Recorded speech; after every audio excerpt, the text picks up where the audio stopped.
Nós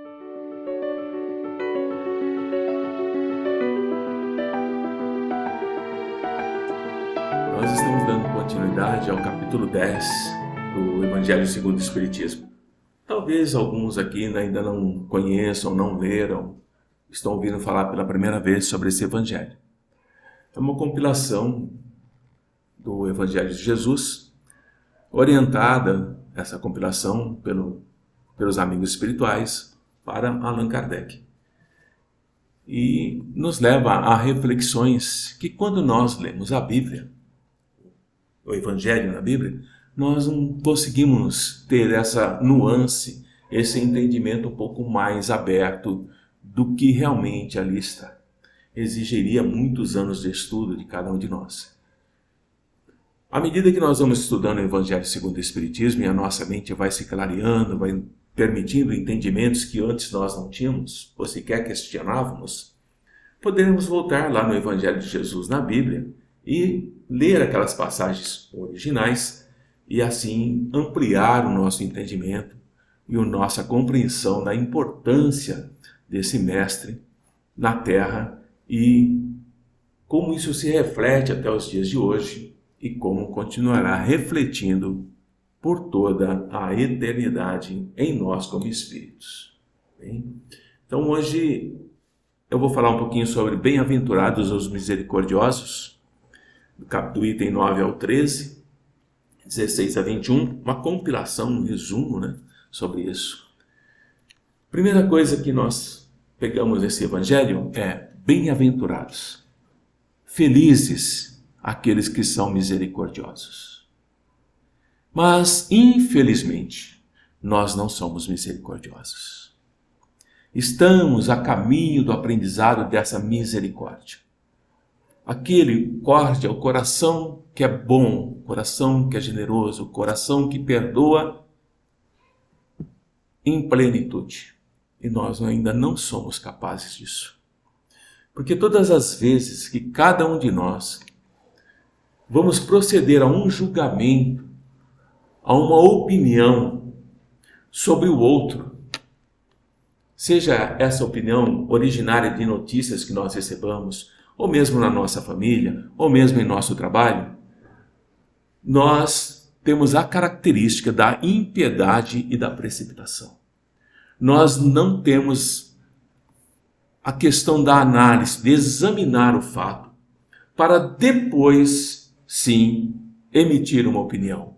Nós somos impulsionados a emitir a nossa opinião pela precipitação. E na maioria das vezes, ela não é generosa, ela não é suave, ela é condenativa, ela é opressora. Faz parte de nós. Por isso Jesus traz essas lições, para que nós possamos meditar sobre elas. O que eu deveria fazer nessa situação diante do Evangelho do Mestre Jesus? O nosso inconsciente ainda nos projeta a essas reações, ainda faz com que essa sombra, esse pouco desenvolvimento espiritual que nós temos, permita que a nossa virulência, a nossa dureza de coração se projete através do nosso julgamento, das nossas opiniões. Porque está em nosso interior.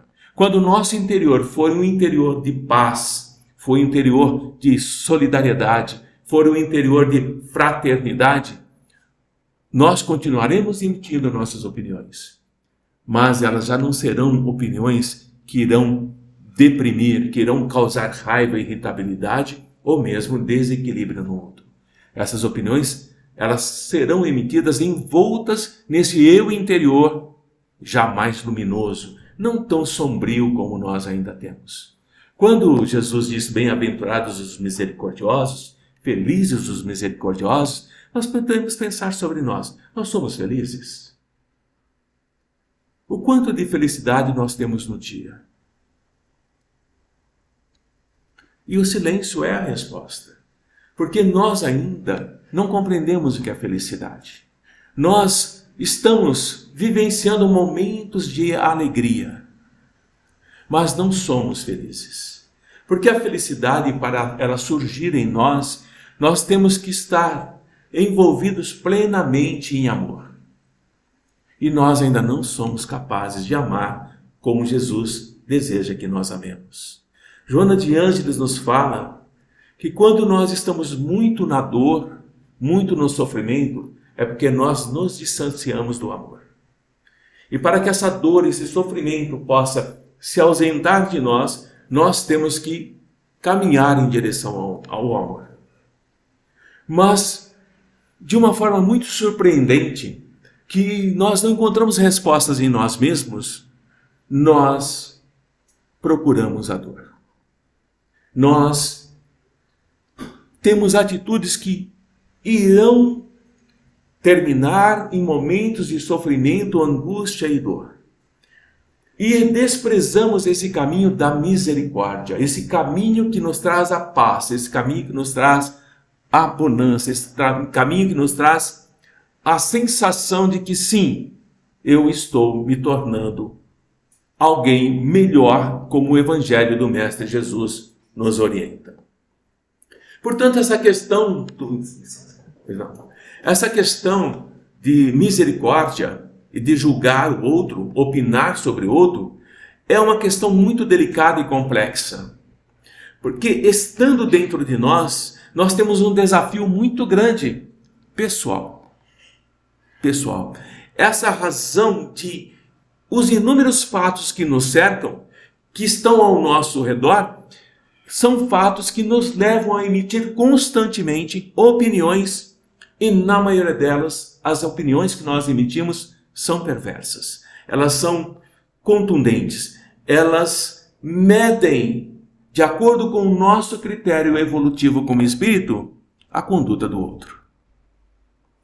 E não examinamos o outro. Não entendemos o porquê ele agiu assim, mas já o condenamos. E essa é uma medida que nós realizamos com os recursos que não são sempre éticos, nem justos e nem dignos, que nós carregamos.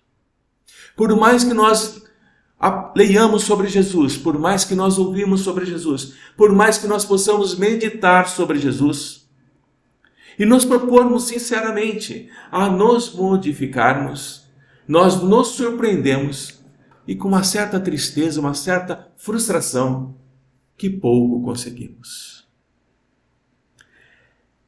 E o Mestre e o Pai sabem disso. Que nós somos espíritos em caminho evolutivo. Ainda estamos presos ao nosso passado, que é um passado de violência, é um passado de crueldade, é um passado onde não havia a menor chance de nós sermos benignos com o outro. E nós estamos tentando nos libertarmos desse julgamento precipitado, desse julgamento que levou muitos, sem nenhum questionamento, sem nenhuma possibilidade de defesa, à morte, por simplesmente acreditarmos que merecia a morte ou a tortura. Bem-aventurados os misericordiosos. Por que isso? Quando nós nos atribuímos o direito de penetrar, olha como é interessante o Evangelho do Mestre, quando nós nos damos o direito de penetrar nos problemas do outro, nós mantemos um comportamento, ao julgar, ao emitir uma opinião, muito mais danoso, muito mais prejudicial, do que se nós simplesmente o deixássemos seguir com a sua atitude, sem nós nos intrometermos nesse problema que lhe é pessoal e não nos diz respeito. Se nós examinarmos a conduta infeliz de alguém, e nós fazemos isso imediatamente, que cometeu um delito, sem dúvida, cometeu esse delito. Vamos analisar um fato comum. Está fresco na memória de todos nós. O assassinato das crianças da creche. É um delito. Violento, cruel, cometido por um irmão nosso. E nós emitimos um pensamento, nós emitimos um julgamento de acordo com o critério de entendimento da nossa ética, da nossa moral e do nosso próprio evoluir como espírito. E cada um de nós faz uma acusação diferente. Faz um julgamento diferente, porque nós somos diferentes. Mas nós nos esquecemos que esse irmão, e aí entra a misericórdia que Jesus está dizendo, que esse irmão, ele não perdeu a qualidade de ser humano, por mais cruel que ele tenha sido. Ele continua sendo um ser humano, cruel, perverso, mas não deixa de ser um ser humano. E aí está a misericórdia que o Mestre nos fala. Que quando nós pensamos de acordo com o Evangelho de Jesus, nós estamos requerendo em nós a dignidade, a misericórdia. Nós estamos recorrendo em nós que, por mais hediondo que tenha sido aquele crime, nós não temos capacidade moral e ética para nos igualarmos e analisarmos esse irmão que cometeu tal ato. Nós, ao julgarmos, nós nos equiparamos, segundo Jesus, na rudeza e no primitivismo, na crueldade e na perversidade desse irmão. Porque nós o condenamos mais violentamente do que o próprio ato dele em si, como julgadores. Trazer esse evangelho do Mestre para o nosso momento, quando nós analisamos um erro, é sempre necessário essa necessidade de nós procurarmos entender esse erro através das leis de amor e de caridade que o Mestre prega. Somos capazes? Não somos. Podemos meditar sobre isso? Podemos. Podemos analisar para auxiliar, para corrigir, para educar? Podemos. Somos capazes? Ainda não. Mas estamos perseverando. A cada encontro que nós temos, a cada momento que nós passamos a refletir sobre o nosso dia a dia, sobre as consequências dos atos de irmãos desequilibrados que refletem em nós, nós começamos a olhar por um lado mais moral, por um lado mais espiritual e por um lado mais psicológico. E com essa possibilidade de analisar, nós estamos sendo misericordiosos conosco mesmo. E por isso, por sermos misericordiosos conosco, eu me torno alguém propenso a ser feliz. É inevitável que todas as vezes que nós vamos nos defrontarmos com essas ocorrências do dia a dia, há necessidade de examinarmos a atitude da conduta alheia. É inevitável. É olhar e nós estamos examinando. Nós estamos analisando. Nós já estamos emitindo uma posição ou pensamento. Mas não devemos. Poder nós podemos. Mas não devemos assumir a postura de censor, de julgador, de responsável pela sociedade que equivocadamente nós estamos pensando que estamos defendendo. Não ocorre isso conosco? Quando nós emitimos uma opinião, a sensação que não é que eu estou me defendendo, eu estou defendendo os valores da sociedade. Isso é um equívoco. Porque a sociedade é o eu de cada um, se tornando um todo. E essa postura de censor, essa postura de responsável pela sociedade é que nos torna poderosos, nos torna aqueles que julgam e condenam sem misericórdia. Sem misericórdia. E o Mestre Jesus está trazendo isso para nós. Vejam a sutileza dessa capacidade do Mestre de não se permitir converter o seu exame, a sua análise, diante da pressão que ele sofria dos judeus e dos fariseus. Assim procedeu Jesus naquela passagem que é maravilhosa e todo mundo conhece. E pode permitir várias análises. Lembra da passagem da mulher adúltera?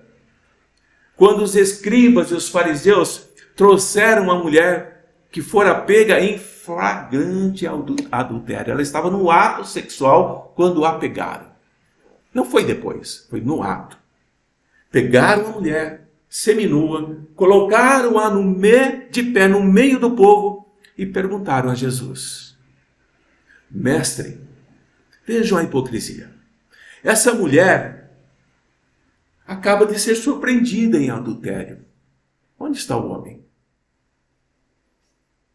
Se foi em flagrante, onde está o homem? Moisés, pela lei, veja a interpretação equivocada da lei, de acordo com os meus interesses. Moisés, pela lei, ordena que as adúlteras, mulher, sejam apedrejadas. Qual a tua opinião sobre isso? Não fala do homem. E Jesus, nós sabemos dessa passagem, percebe que assim falando, ou estão tentando, ou estão provocando, para encontrarem um motivo para assassinarem a mulher e ao mesmo tempo prender Jesus. Porque se Jesus se posiciona contra as leis de Moisés, ele vai preso. Se ele se posiciona a favor das leis de Moisés, ele nega o Pai. Ele nega a Deus. É uma armadilha.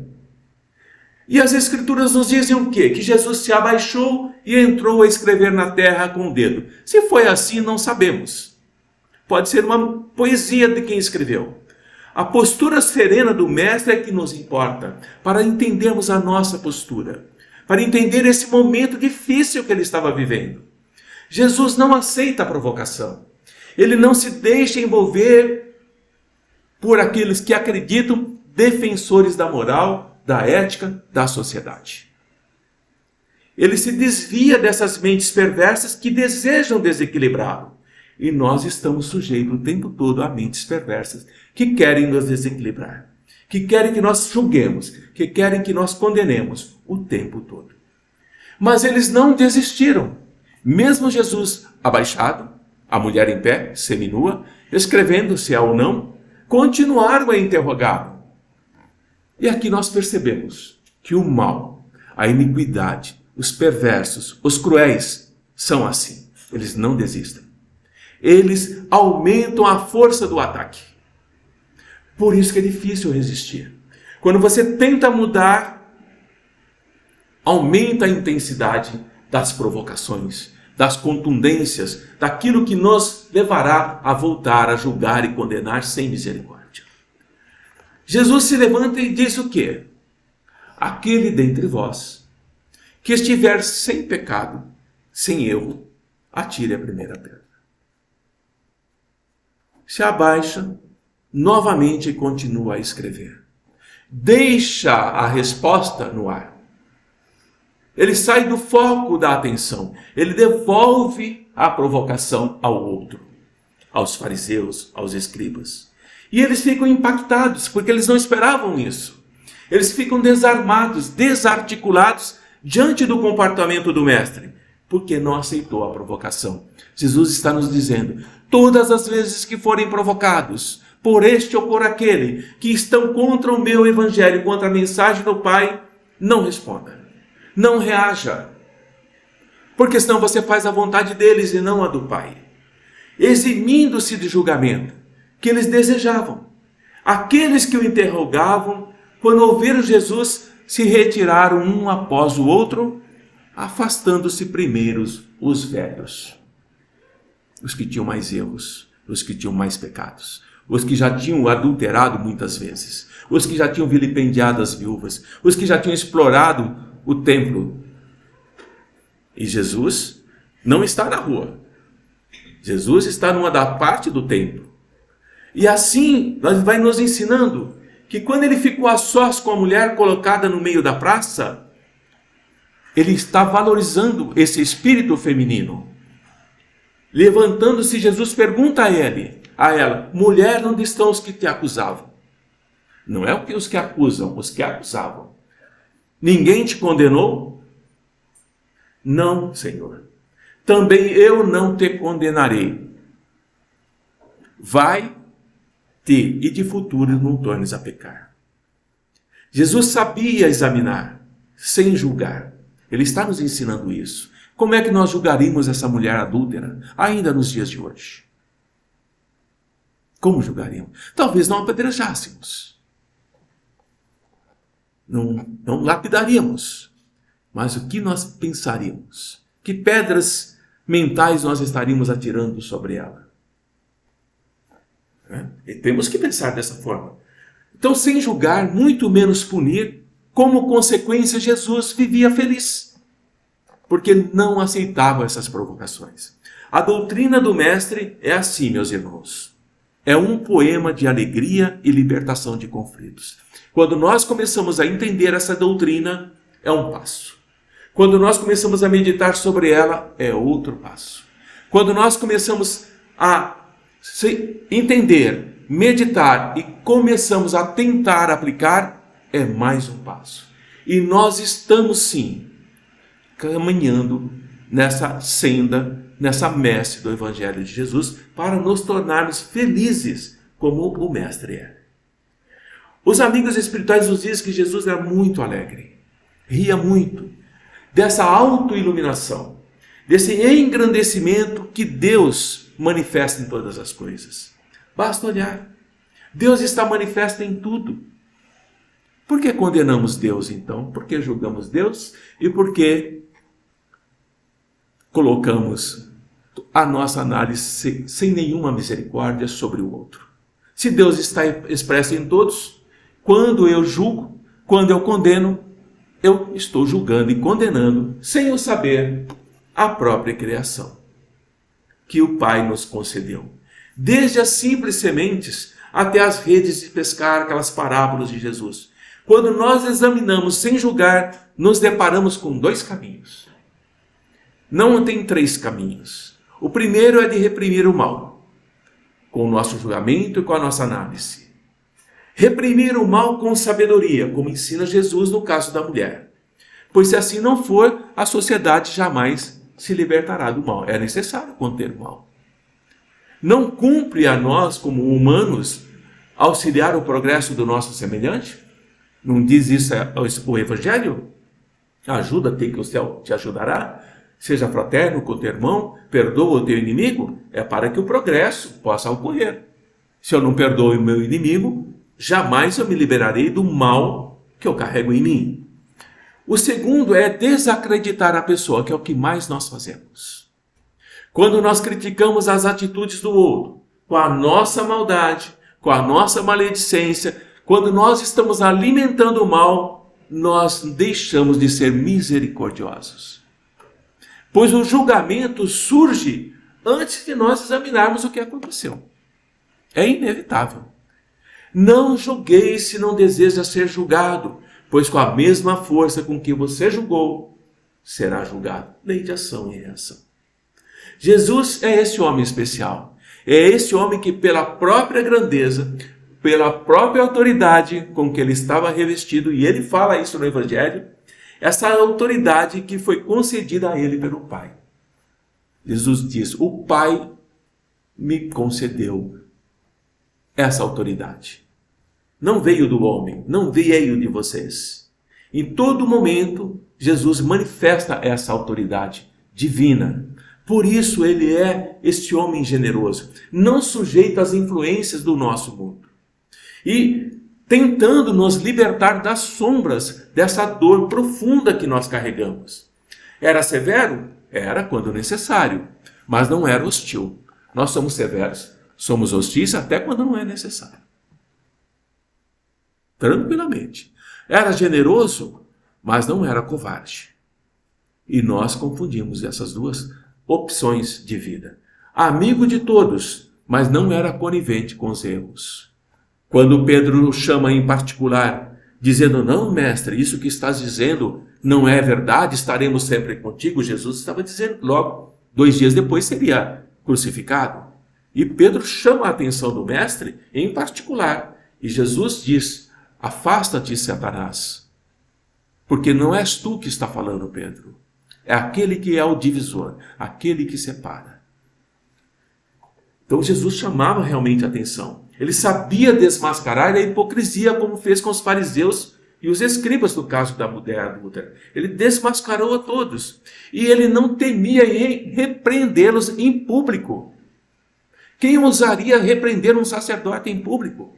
E Jesus não tinha essa postura de não fazer, porque era um cargo que estaria acima do dele. Possuidor de sentimento socorrista para todos. Pede a parábola do bom samaritano. Sempre indulgente, Jesus. Sempre bondoso. Conhecia profundamente os defeitos daqueles que o seguiam e dos seus adversários. Sabia o defeito de cada um. e evitava falar desses defeitos para quem quer que seja, não alimentando a separação, a cisânia, a discórdia. Caminhando para o final do nosso encontro, quando nós nos lembramos do Pai Maior, que criou a todos nós, que nos dá a liberdade de escolhermos o que nós quisermos, sermos generosos, sermos perversos, sermos cruéis, sermos manipuladores, a liberdade é nossa. Mas esse Pai conhece os nossos pensamentos, esse Pai conhece o íntimo de coração de cada um de nós. Por mais que eu possa estar falando aqui, o meu coração, o íntimo do meu coração, é que determina ao Pai se eu estou sendo hipócrita ou não. Posso falar bem, posso ter um bom vocabulário, mas se o meu coração é negro, é escuro, é frio, é perverso, nada do que eu estou falando reflete na espiritualidade como algo benéfico a mim, porque o meu pensamento é de hipocrisia, é de falsidade. Eu vendo palavras que atraem, mas por trás eu sou um lobo. E Jesus está nos alertando. Não é pelo muito falardes, não é pelo muito orardes, que receberão as benesses do Pai, mas sim pelo que está no seu coração. Por aquilo que está dentro de você. Você é indulgente? Então você é mais calmo. Você reergue o caído. Você atrai aquele que está perdido. Você é rigoroso? Você é perverso? Você é cruel? O seu julgamento é frio? Você desanima. Você afasta. Você aborrece. Você desequilibra. A indulgência faz parte de nós. Toda indulgência que nós temos, que nós usarmos com o próximo, diante das leis do Pai, elas serão indulgentes para conosco. E nós precisamos entender isso. Que nós não somos tolos ao seguir o Mestre Jesus. Nós não somos aqueles que estamos nos iludindo como querem nos ensinar. Que nós estamos fantasiando uma continuidade de vida que não existe. Não. Porque quando tento tirar essa esperança de nós, esse acreditar, essa fé que nós temos, o que é que eles colocam no lugar? Nada. Nada. Não nos colocam nada, nós ficamos vazios. Então, você conhecer o Evangelho do Mestre, você começa a se libertar de escribas e fariseus modernos dos tempos de hoje. O seu coração, que estava ficando duro, empedernido, um coração frio diante de tanta miséria, ele se torna misericordioso. Mesmo que você não possa fazer muita coisa. Mas o fato de você não vibrar em energias que são desequilibrantes, você está melhorando os relacionamentos humanos. Você está fazendo com que essas máscaras desses escribas e fariseus dos tempos de hoje caiam por terra. E eles terão dificuldade para continuar atrapalhando a marcha de pessoas que querem e têm um ideal. Qual é o ideal de cada um de nós aqui? O que é que nós desejamos? Entender esse ensinamento do Mestre. Mas tentam bloquear esse conhecimento. Tentam construir algo que nos desacredita na própria fé que nós buscamos. E como ela ainda não é firme, ela não é a fé sincera, nós ficamos titubeando, nós temos medo. E às vezes abandonamos. Se nós insistirmos, se nós permanecermos nesse ideal, a nossa sociedade para o mundo futuro será melhor. Porque ela será composta de pessoas misericordiosas, generosas, que ao fazerem qualquer julgamento e examinando o outro, esse julgamento e esse exame será baseado na fraternidade e na indulgência, e não mais no ódio, na perversidade, naquilo que faz com que o outro sofra. Portanto, terminando, devemos considerar com muito cuidado a advertência severa de Jesus. Qual advertência é essa? É severa mesmo. Quando ele diz assim, hipócritas. O que é hipócrita? Mentiroso. O que você fala não é o que você faz. Não é aquilo que você realmente é. Você fala algo e faz outro. Hipócritas, tirai primeiro a trave do vosso olho. Tirem a perversidade, tirem a crueldade, tirem o ódio tirem a raiva, a inveja, o egoísmo, o orgulho que cega vocês. E somente depois você poderá tirar o argueiro, o cisco do olho do vosso irmão que você julga com tanta crueldade, com tanta perversidade. Quando nós fizermos essa e seguimos essa advertência de Jesus, nós estaremos em paz. Quanto tempo? Só nós sabemos. Depende só de nós. O que nós pensamos, o que nós falamos e o que nós praticamos determina se a nossa jornada será mais rápida ou mais lenta.